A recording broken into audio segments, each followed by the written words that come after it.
అలనాటి రామచంద్రుడి కన్నింట సాటి, ఆపలనాటి బాలచంద్రుడి కన్నా అన్నిట మేటి అనిపించే అరుదైన అబ్బాయికి మనువండి.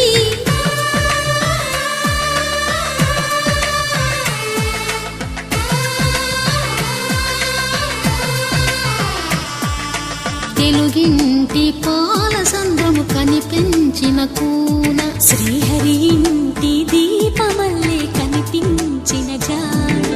తెలుగింటి పాలసంద్రము కనిపించిన కూన,